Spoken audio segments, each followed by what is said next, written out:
24 फरवरी 2022 को Russian troops ने Ukraine पर चारों तरफ से हमला कर दिया। रशियन प्रेसिडेंट व्लादिमीर पुतिन ने दुनिया को साफ साफ बता दिया था कि अगर किसी ने इस मामले के बीच में पड़ने की कोशिश की तो उसका अंजाम बहुत बुरा होगा। रशियन हेलीकॉप्टर और फाइटर जेट्स को यूक्रेन की कई सिटीज़ के ऊपर लो फ्लाइंग करते और कई जगह पर रॉकेट फायर करते भी देखा गया, और उनमें पुतिन का मेन टारगेट यूक्रेन का कैपिटल कीव था। इस अनएक्सपेक्टेड अटैक ने जहां कई सौ लोग अपनी जान से हाथ धो बैठे, भाई लाखों सिविलियंस अपने घर छोड़ने पर मजबूर हो गए। जान बचाने के लिए कई लोग बेसमेंट में जा चुके और कुछ मेट्रो स्टेशन में रहने लगे। देखते ही देखते यूक्रेन का कोना कोना धमाका और इमरजेंसी सायरन से गूंज उठा। यूरोप वर्ल्ड वॉर 2 के बाद इस लेवल की जंग पहली बार देख रहा था। यूरोप का मैप जो पिछले 70 सालों से पॉलिटिकल काटजोड़ से बनाया जा रहा था, उसको अब पुतिन दोबारा अपने हिसाब से बनाना चाहता है, और वो भी ताकत के बलबूते पर। लेकिन आखिर क्यों?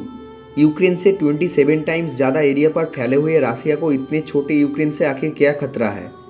रशियन प्रेसिडेंट को यूक्रेन में क्या इंटरेस्ट है, और अगर वो ऐसा नहीं करेगा तो उसको क्या कुछ खोना पड़ेगा? ये मामला अच्छी तरह और आसान शब्दों में समझने के लिए पास्ट में हुए चंद वाक़यात का समझना बहुत ज़रूरी है। आज से करीब 100 साल पहले तक यूक्रेन रशिया का ही हिस्सा हुआ करता था, जब ये पूरा एरिया पिछली कई सदियों से रोमानोव डायनेस्टी के होल्ड में था। 19 की शुरुआत में ही लोग अपने रशियन किंग से तंग आ गए, और आखिरकार जब बर्दाश्त का लेवल क्रॉस हो गया तो 1917 में रशियन रिवॉल्यूशन ने रोमानोव डायनेस्टी को उखाड़कर रशियन एम्पायर का पासा पलट दिया। लोग इन राजा और महाराजाओं की सिस्टम से तंग आ चुके थे, और अब यह एक नई हुकूमत बनाने का वक्त आ चुका था। इस नई हुकूमत को बनाने के चक्कर में रशियन रिवॉल्यूनिस्ट आपस में ही लड़ पड़े, और पूरा रशिया सिविल वॉर में पड़ गया। जब सिविल वॉर ख़त्म हुई तो 1922 में रशिया और यूक्रेन समेत 13 अलग अलग रिपब्लिक्स को मिलाकर सोवियत यूनियन बनाया गया, यानी union of Soviet socialist republics, या फिर यूएसएसआर। यूक्रेन, जिसको रशियन एम्पायर से आज़ादी मिले अभी 5 साल ही गुजरे थे, वो अब यूएसएसआर का हिस्सा बन चुका था। उनके लिए ये ऐसा ही था जैसे किसी परिंदे को एक पिंजरे से निकलकर दूसरे में डाल दिया गया हो। फिर वक्त गुजरता गया और यूएसएसआर दिन ब दिन ताकतवर होता गया। वर्ल्ड वॉर 2 के बाद यूएसएसआर का होल्ड और ज़्यादा मजबूत हो गया। यूरोप के एक हिस्से में सोवियत यूनियन, जबकि दूसरा हिस्सा वेस्टर्न पावर्स के होल्ड में था। इन वेस्टर्न पावर्स में कनाडा और यूके समेत अमेरिका भी शामिल था। वर्ल्ड वॉर 2 तो ख़त्म हो चुकी थी, लेकिन यूनाइटेड स्टेट और सोवियत यूनियन के दरमियान पॉलिटिकल दुश्मनी अंदर ही अंदर चलती रही, और इस दुश्मनी का सबसे बड़ा रीज़न इन दोनों पावर्स के दरमियान बहुत इंपॉर्टेंट डिफरेंस था। वो डिफरेंस ये था कि सोवियत यूनियन ने अपनी साइड पे कम्युनिस्ट गवर्नमेंट बना रखी थी, यानी कंट्री में जितना भी बिजनेस या ट्रेड होगा वो किसी एक शख्स के हाथ में नहीं दिया जाएगा, बल्कि हर शख्स को उसकी ज़रूरत के हिसाब से शेयर दिया जाता था। जबकि यूनाइटेड स्टेट का साथ देने वाली कंट्रीज़ में कैपिटलिस्ट सिस्टम चल रहा था, जिसमें कोई भी प्राइवेट इंडिविजुअल यानी कंपनी अपना बिजनेस करके जितना चाहे प्रॉफिट जनरेट कर सकती है। अब मसला ये था कि अमेरिका चाहता था कि पूरी दुनिया में हमारा सिस्टम लागू हो, जबकि सोवियत यूनियन चाहता था कि पूरी दुनिया में कम्युनिज्म का होल्ड हो। इसी वजह से इन दोनों पावर्स के दरमियान कोल्ड वॉर स्टार्ट हो गई। इस जंग में वेपन्स और फोर्स का इस्तेमाल तो नहीं हुआ, लेकिन अंदर ही अंदर सोवियत यूनियन और अमेरिकन पावर्स एक दूसरे पे पॉलिटिकल हमले करते रहे। मामला इतना बढ़ गया कि दोनों पावर्स को अपने मिलिट्री अलायंस और ज़्यादा मजबूत करने पड़े। 1949 में अमेरिका को सपोर्ट करने वाली कंट्रीज़ में नॉर्थ अटलांटिक ट्रीटी ऑर्गेनाइजेशन यानी नेटो बनाई गई, जिसमें यह तय पाया कि नेटो में शामिल किसी भी कंट्रीज़ पे अगर हमला हुआ तो बाकी सारी नेटो कंट्रीज़ मिलकर उसका साथ देंगी। नेटो का बनना अब सोवियत यूनियन के लिए हर तरह से खतरनाक था, क्योंकि अगर सारी नेटो कंट्रीज़ एक दूसरे को डिफेंड कर सकती है तो वो सारी मिलकर सोवियत यूनियन पर हमला भी कर सकती है। जब सोवियत यूनियन ने नेटो की ये पावर देखी तो उन्होंने भी आपस में कुछ ऐसा ही पैक्ट साइन किया, जिसको वार्सो पैक्ट का नाम दिया गया। इन दोनों पावर्स ने आपस में एक दूसरे को बचाने के लिए ऑर्गेनाइजेशन तो बना ली, लेकिन अंदर ही अंदर कोल्ड वॉर अभी भी चलती रही, क्योंकि आखिरकार दोनों की आइडियोलॉजी में इतना ज़्यादा फ़र्क जो था। पूरे 42 ईयर तक ये कोल्ड वॉर ऐसे ही चलती रही, जिसमें दोनों पावर्स का टारगेट एक दूसरे को कमज़ोर करना था, और आखिरकार एक साइड को कमज़ोर होना ही पड़ा। 1991 में यूक्रेन जैसी रिपब्लिक्स ने खुद को सोवियत यूनियन से अलग करने का फैसला कर लिया, यानी यूएसएसआर में शामिल अलग अलग रिपब्लिक्स अब आज़ाद मुल्क बनना चाहते थे। 15 रिपब्लिक्स को मिलाकर बनाया जाने वाला सोवियत यूनियन अब 15 अलग अलग इंडिपेंडेंट कंट्रीज़ में बढ़ गया, और उसके साथ ही इसका बनाया हुआ वार्सो पैक्ट भी भाप बनकर उड़ गया।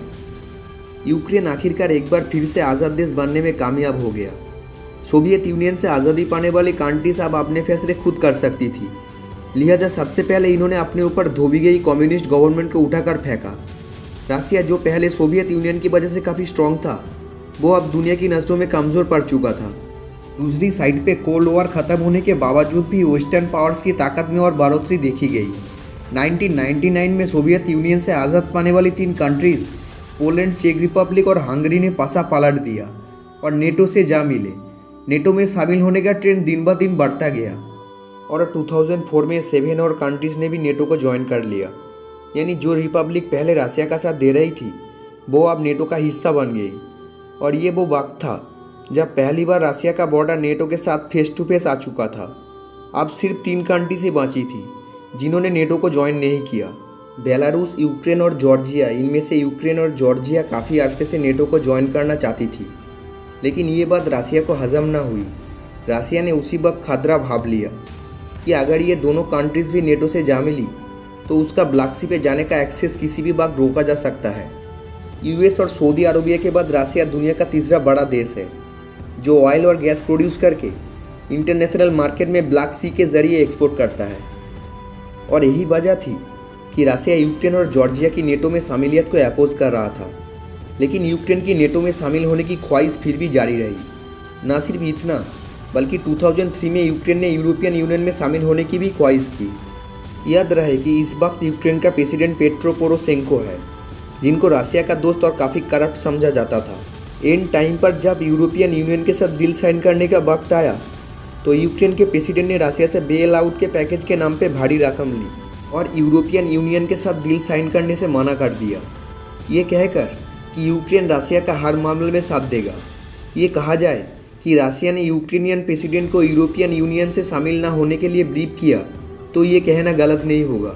जब ये खबर मीडिया पे आई तो यूक्रेन में हज़ारों प्रोटेस्टर सड़कों पर निकल आए और उनका सिर्फ एक ही मकसद था कि यूक्रेन को यूरोपियन यूनियन का हिस्सा बनाया जाए।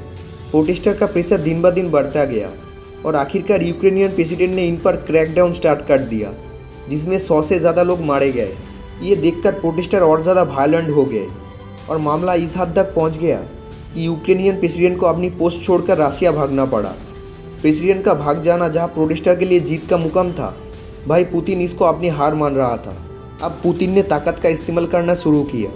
सबसे पहले रशियन आर्मी ने ब्लैक सी में फैले हुए यूक्रेनियन कंट्रोल पेनिनसुला पर कब्जा किया। उसके बाद रसिया के बॉर्डर से लगे यूक्रेन के 2 रीजन्स डोनेस्क और लुहांस्क पर सेपरेटिस्ट की मदद से कब्जा जमाया। रसिया ने सेपरेटिस्ट ग्रुप की खूब जमकर मदद की, जिन्होंने इन दोनों रीजन्स को यूक्रेन से अलग करने की डिमांड कर डाली।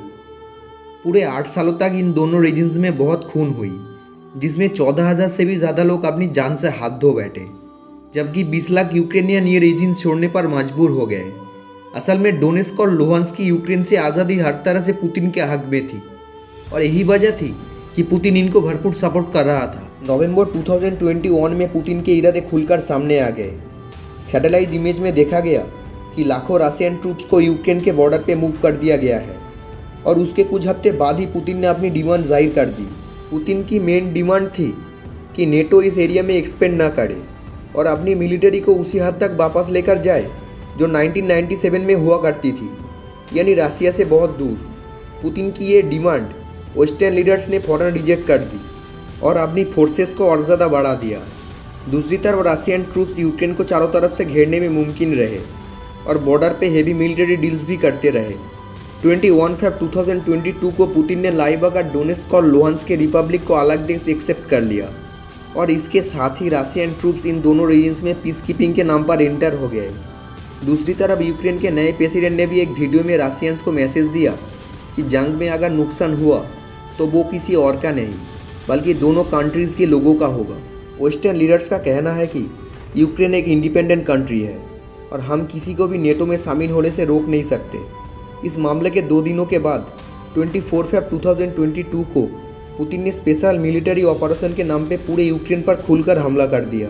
European commission president, UK prime minister और यूएस प्रेसिडेंट जो बिडेन ने रशिया के इस एक्शन को कॉन्डेम किया और कहा कि पुतिन और रशिया को इसका हिसाब देना पड़ेगा। पूरी दुनिया में एंटी और प्रोटेस्टर्स यूक्रेन के हक में नारेबाजी करते देखे गए। खुद रशिया में भी हज़ारों प्रोटेस्टर्स यूक्रेन के हक में बाहर निकल आए। नेटो की रिस्पॉन्स फोर्स हिस्ट्री में पहली बार हरकत में आ गए और अमेरिका ने अपने ट्रूप्स को ईस्टर्न यूरोप के बॉर्डर पे भेज दिया। पूरी दुनिया यूक्रेन को सपोर्ट तो कर रही है, लेकिन रसिया डायरेक्ट नहीं हो रही, क्योंकि रसिया के पास दुनिया की सबसे बड़ी न्यूक्लियर वेपन्स की कलेक्शन मौजूद है और पुतिन पहले ही धमकी दे चुका है कि अगर किसी ने बीच में पड़ने की कोशिश की तो उसका अंजाम बहुत बुरा होगा। फिजिकल होने की बजाय अमेरिका समेत दूसरी कंट्रीज़ ने रसिया पर सैंक्शन लगाना शुरू कर दी है, जिससे रसिया की इकोनॉमी को काफ़ी ज़्यादा नुकसान होगा और शायद ऐसा करने से पुतिन को लगाम दी जा सके। दोस्तों, आपको ये वीडियो कैसा लगा हमें नीचे कमेंट करके ज़रूर बताएं और साथ ही अगर वीडियो पसंद आए तो प्लीज़ वीडियो को लाइक करके चैनल को सब्सक्राइब ज़रूर कर लें।